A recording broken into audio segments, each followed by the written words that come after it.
Hello friends, मैं आपका दोस्त और एजुकेटर शिवपूजन सिंह आपका अपने यूट्यूब चैनल कॉम्पिटिटिव जिम में आपका बहुत बहुत स्वागत करता हूं। दोस्तों, कैसे हैं आप सब?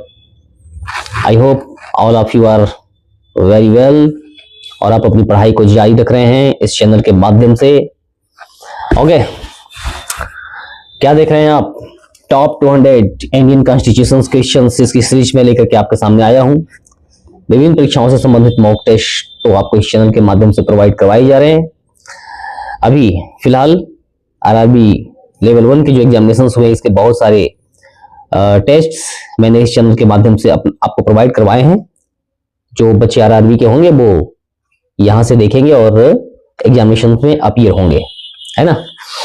टॉप 200 इंडियन कॉन्स्टिट्यूशन क्वेश्चंस विस्तृत और लंबी व्याख्या के साथ आपके सामने प्रस्तुत है। ओके, तो आप अपने दिल की गहराइयों से बिल्कुल पढ़ाई करें और देखें इस क्लास को, है ना। ओके, इस चैनल की विशेषता भी तो यही है कि प्रत्येक क्वेश्चंस के साथ लंबी व्याख्या देता हूं जो कि आपको बनाते हैं बूस्ट और आपके अपने नॉलेज में एनर्जाइज और डेप्थ गहराई आपको मिलती है इस चैनल के माध्यम से। किसी भी व्यक्ति को सफल होने के लिए इन 3 फैक्टर्स की आवश्यकता होती है: उचित मार्गदर्शन, धैर्य और लगातार परिश्रम। और उचित मार्गदर्शन मैं आपको प्रोवाइड करवाता हूं क्योंकि मैं अपनी प्रत्येक वीडियो में ये बताता हूं कि कहीं ना कहीं आपको उचित मार्गदर्शन तो वही दे पाएंगे जो स्वयं कहीं ना कहीं सिलेक्टेड हो। ओके, तो इस चैनल के माध्यम से पढ़ने की अपनी एक विशेषता। और इससे पहले कि मैं सेशन की शुरुआत करें, अगर अभी तक आपने इस चैनल को सब्सक्राइब नहीं किया है, आप इसे सब्सक्राइब करें, लाइक करें, अपने फ्रेंड्स तक शेयर करें और कमेंट्स बॉक्स में अपनी बातों को जरूर लिखें, अपने क्विज को जरूर लिखें और आपने कितना स्कोर किया है ये भी आप कमेंट्स बॉक्स में जरूर बताएं। टेलीग्राम चैनल के माध्यम से जुड़ करके यहां से कमेंट्स होने वाली जो क्लासेस होती हैं इनकी पीडीएफ आप निकाल सकते हैं जो आपको ऑफलाइन पढ़ाई के लिए मदद करेंगे। दोस्तों, सफलता के लिए सबसे ज्यादा जरूरी क्या है? ये वाला फैक्टर तो आपने देखा ही। इसके साथ साथ एक छोटी सी पंक्ति आप सुन लीजिए। देख नभ में खग अकेला, थक के भी रुकता नहीं है। नापना है व्योम सारा, वो कभी झुकता नहीं है। अपने दोनों पंखों को फैला करके हमें इस विस्तृत गगन में उड़ते रहना है। We have to gain knowledge and knowledge. और हम देखेंगे कि सफलता हमारी कदम चूम रही है। तो आइए शुरू करते हैं आज के इस सेशन की, जो आपके लिए बहुत ही होने वाली है बेनिफिशियल। दिल थाम करके आप देखेंगे। Just to provide me your 15 to 20 minute and you see how much you learn from this channel. 20 से 25 मिनट आप हमें दे दें, देखेंगे कि आप बहुत कुछ सीख रहे हैं। भारतीय संविधान का कौन सा अनुच्छेद संविधान की आत्मा के रूप में डॉक्टर पी.आर. अम्बेडकर के द्वारा वर्णित किया गया? कौन सा आर्टिकल है दोस्तों? ये है article 32 and C option is the right option. Okay, चलिए थोड़ा सा विस्तृत व्याख्या और यही इस चैनल की सबसे बड़ी विशेषता। डॉक्टर भीमराव अंबेडकर ने अनुच्छेद 32 को संविधान की आत्मा कहा क्योंकि यह नागरिकों को उनके मौलिक अधिकारों के संरक्षण हेतु क्या करते हैं?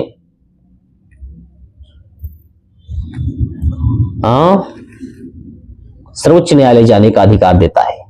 कोई भी आपके रूल्स और रेगुलेशन को वायोलेट नहीं करेगा, कोई भी आपको सताएगा नहीं। इसके अंतर्गत बंदी प्रत्यक्षीकरण, परमादेश, इसके बाद बंदी प्रत्यक्षीकरण, परमादेश, प्रतिषेध, उत्प्रेषण और अधिकार परीक्षा जैसी रीटें जारी करने का अधिकार प्राप्त है। मौलिक अधिकार तभी वास्तविक बनते हैं जब उनके प्रवर्तन की गारंटी हो और यह आर्टिकल 32 जो है वो आपको प्रोवाइड करते हैं। भारतीय संविधान में समवर्ती सूची की अवधारणा किस देश के संविधान से ली गई? और समवर्ती सूची तो C option, that is Australia, है ना।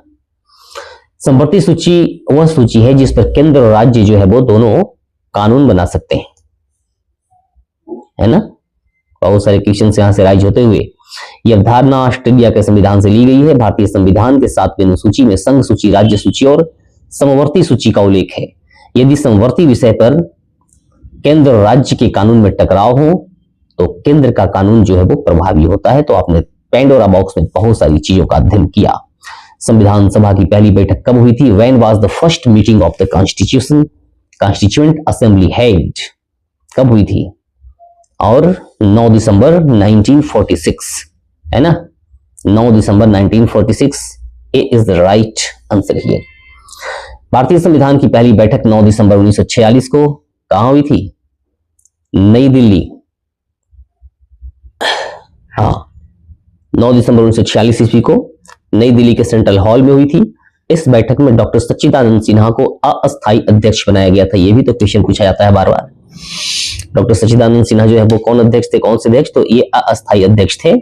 बाद में डॉक्टर राजेंद्र प्रसाद को संविधान सभा का अस्थायी अध्यक्ष चुना गया। तो बहुत सारी व्याख्याएं, बहुत सारी चीजें आपको इस चैनल के माध्यम से मैं प्रोवाइड करवा देता हूं, ताकि किसी भी एग्जामिनेशन पे आप बैठेंगे तो वहां पे अपने आप को आप स्थापित कर पाएंगे। ओके, मौलिक कर्तव्यों को संविधान में किस संशोधन के द्वारा जोड़ा गया? By which constitutional amendment were the fundamental duties added? और यह है 42वां संविधान संशोधन। कब हुआ था ये? मौलिक कर्तव्यों को 1976 में 42वें संविधान संशोधन के द्वारा जोड़ा गया। यह संशोधन स्वर्ण सिंह समिति की सिफारिशों पर आधारित था। प्रारंभ में 10 मौलिक कर्तव्य थे, बाद में 86 में संविधान संशोधन के द्वारा 2002 में देखिए बहुत सारे क्वेश्चंस 11वां कर्तव्य भी जो है वो जोड़ दिया गया। ओके, भारत के संविधान में धर्मनिरपेक्ष शब्द किस संशोधन के द्वारा जोड़ा गया? By which amendment was the word secular added to the Indian constitution? और ये भी 42वें संविधान संशोधन के द्वारा जोड़ा गया था। So the right answer is option number C. Okay, धर्मनिरपेक्ष शब्द को संविधान की प्रस्तावना में 42वें संविधान संशोधन अधिनियम 1976 के द्वारा जोड़ा गया। इसका अर्थ है कि भारत का कोई जो है वो राज्य धर्म नहीं है और राज्य सभी धर्मों के प्रति समान दृष्टिकोण रखता है। ओके, भारतीय संविधान में नीति निर्देशक तत्वों की अवधारणा किस देश के संविधान से ली गई? From which country has India borrowed the concept of directive principle of state policy? कहां से लिया हमने? आयरलैंड के संविधान से लिया। ओके, नीति निर्देशक तत्वों की अवधारणा आयरलैंड के संविधान से ली गई है। ये तत्व राज्य को सामाजिक एवं आर्थिक न्याय स्थापित करने हेतु मार्गदर्शन प्रदान करते हैं।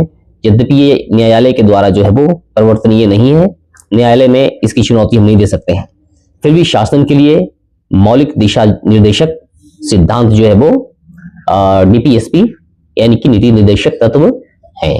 ओके, भारतीय संविधान का सबसे लंबा article, which is the longest article of the Indian constitution? और ये जो है वो article 368। Option number D is the right answer. Article 368 संसद को संविधान में संशोधन करने की शक्ति प्रदान करता है।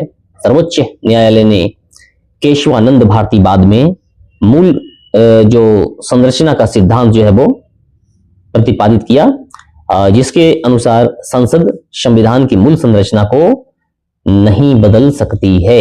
ओके, भारतीय संविधान में संशोधन की शक्ति, ये तो आपने देखा रिपीटेड क्वेश्चंस। और भारतीय संविधान के अनुसार राष्ट्रपति पर महाभियोग लगाने की प्रक्रिया किस आर्टिकल में दी गई है?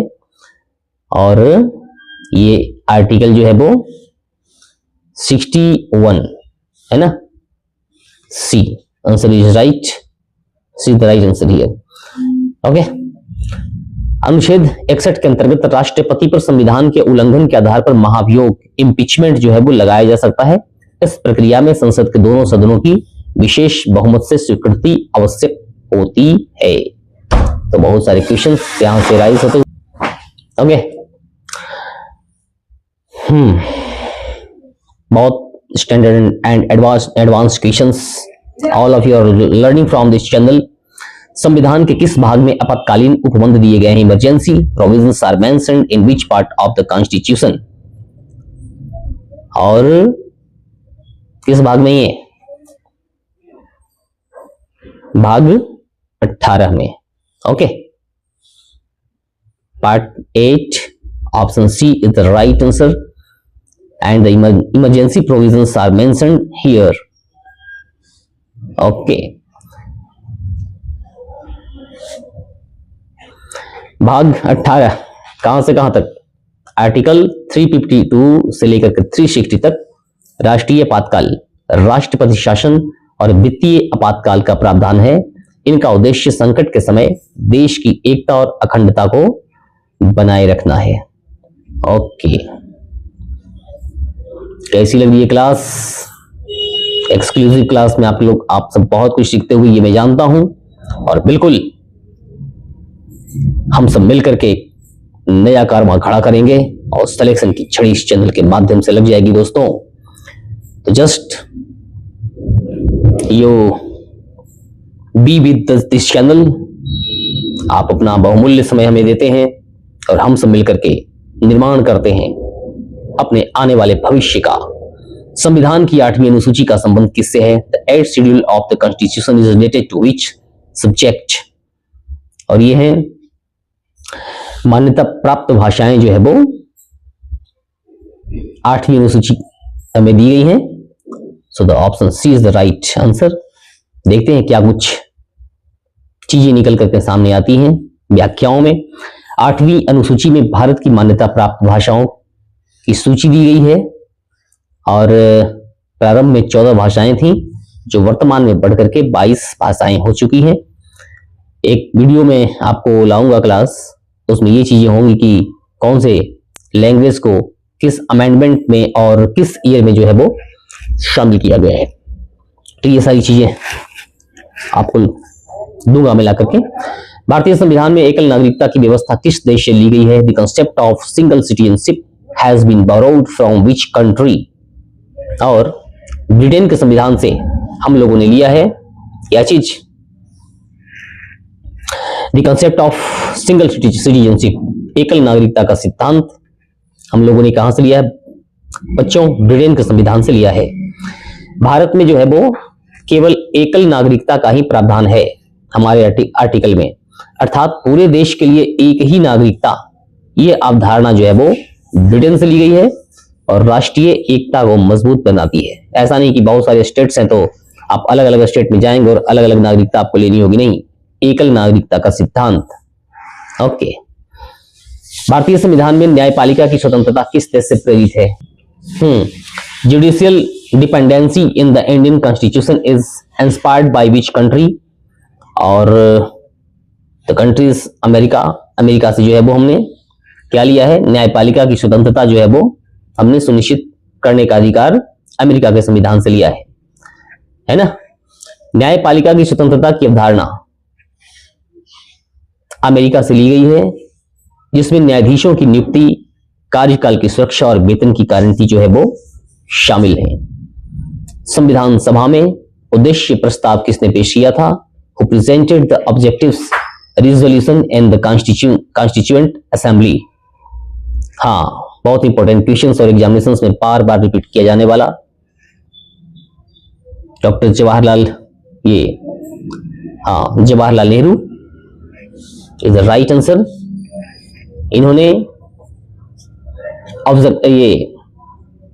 ऑब्जेक्टिव रिसोल्यूशन पेश किया था, है ना, उद्देश्य प्रस्ताव जो है वो इन्होंने पेश किया था।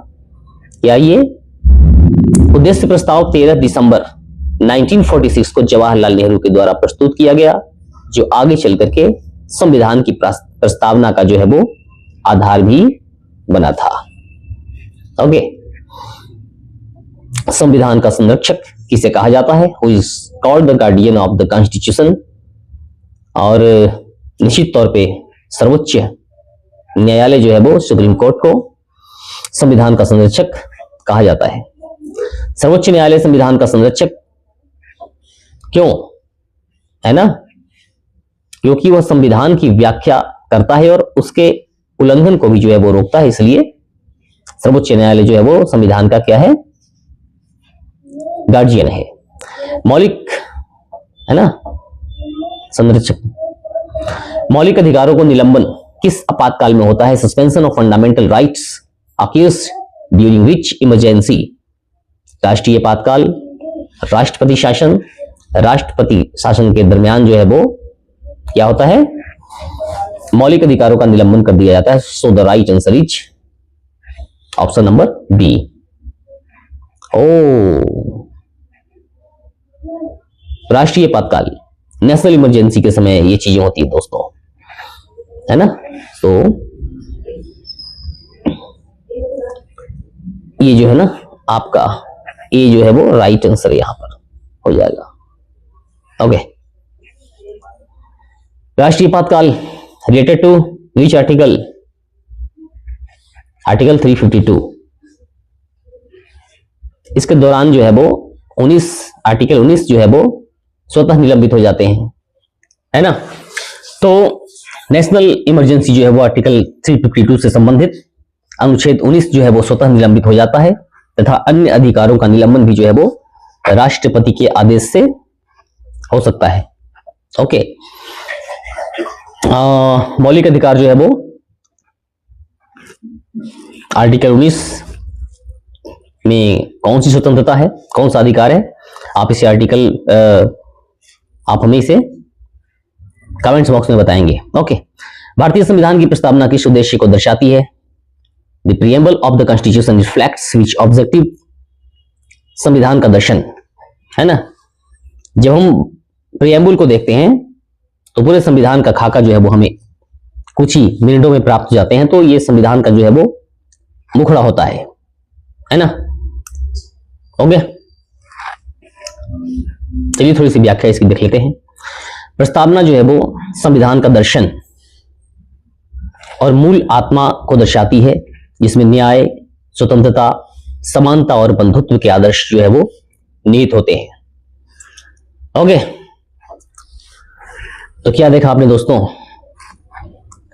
लगभग 20 क्वेश्चंस व्याख्याओं के साथ मेरी प्रत्येक क्लास में क्वेश्चंस की संख्या बढ़कर के हो जाते हैं लगभग 100, क्योंकि 5-6 व्याख्याओं में 5-6 क्वेश्चन जो है वो निहित होते हैं। ओके, तो चलिए मिलते हैं अपनी अगली क्लास में, तब तक के लिए आप अपना ख्याल रखें, और एक बात और, बिल्कुल धैर्य के साथ, अनुशासन के साथ और उचित मार्गदर्शन के साथ अपनी पढ़ाई को जारी रखें। चलिए मिलते हैं अपनी अगली क्लास में, और इस क्लास को जितना अधिक से अधिक हो सके शेयर करें, लाइक करें, चैनल को सब्सक्राइब करें। चलिए मिलते हैं अपनी अगली क्लास में, तब तक के लिए आप अपना ख्याल रखें। जय हिंद, जय भारत।